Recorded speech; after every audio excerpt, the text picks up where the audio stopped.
Okay, take a seat here. Did you want? Yep. Is this on?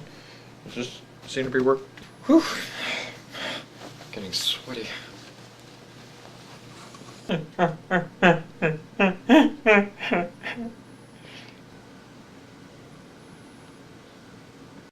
Who is Henry David Thoreau?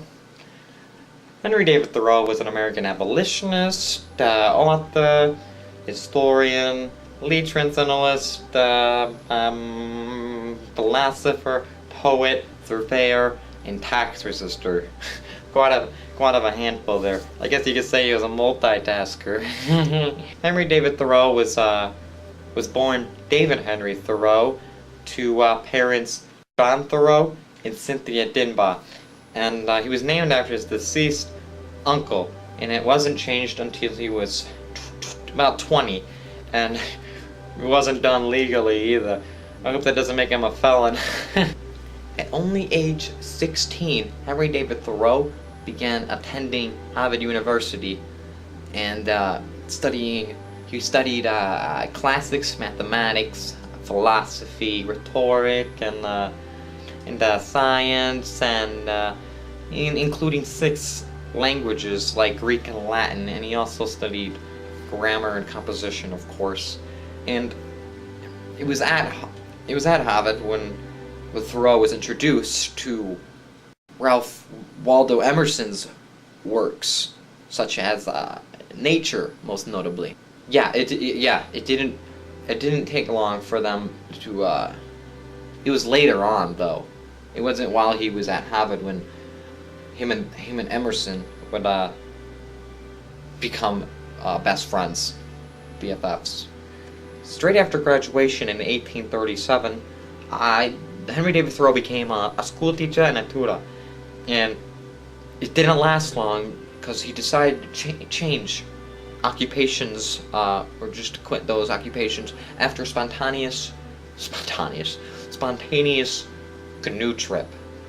And so in 1841, Ralph Waldo Emerson invited Thoreau to stay and live at his place for a while, where they collaborated with each other, editing poetry and other writings, and they also edited The Dial, a transcendentalist magazine, where Emerson influenced Thoreau to later publish his work too. On July 4th, 1845, Henry David Thoreau moved into a petite cabin he built himself on land that Emerson owned.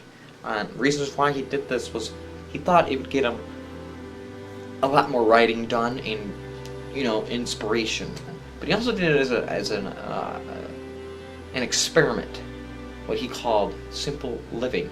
And this cabin was located in a second growth forest around the shores of Walden Pond. In his isolation, he had a tremendous amount of time to, as you can imagine, read, write, wander about, and observe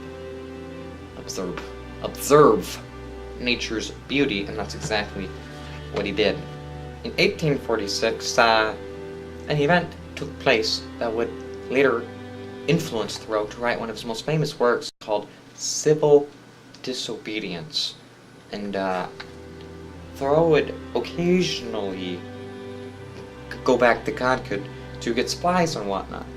So one day, he was getting his shoes done, polished, I'm sure, and he bumped into a tax collector named Sam Staples, and Thoreau refused to pay a poll tax that would go to support the Mexican-American War, which Thoreau was not fond of.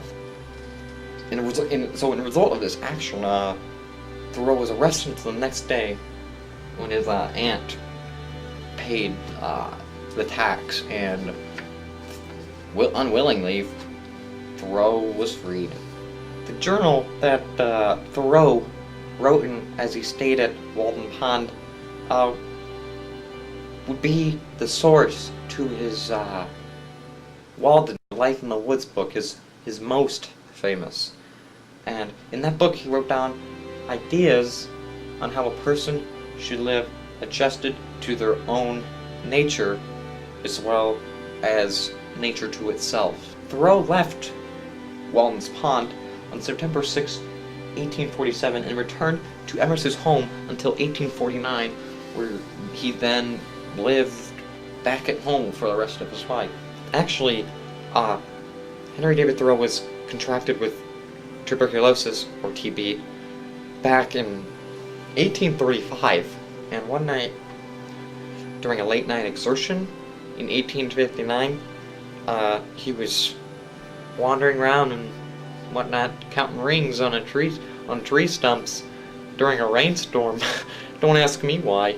And after 3 years, his health caused him to become bedridden, and the knowledge of that this is most likely going to be fatal to whatever term you use, he just spent most of his time revising and editing his own works that still yet had to be published. And his family saw that, his death was coming, was inevitable, and it was pretty darn soon. His aunt came in one night and asked him a question. She asked him if he had made peace with God. Thoreau responded with these exact words: "I did not know we'd ever quarreled." At the bridge of his death, his final words were, "Now comes good sailing." And there were he said something else after that too, but there's only been 2 words that have been made out, or remembered, whatever. And those words were moose and Indians. May 6, 1862 was the day Henry David Thoreau died, the exact date. And he's now buried on Author's Ridge at Sleepy Hollow Cemetery in Concord, Massachusetts. So we're done here. I can leave. Do you want this? Yeah, I know. I gotta get my boots on first. Yeah, so I'll talk to you soon. Oh.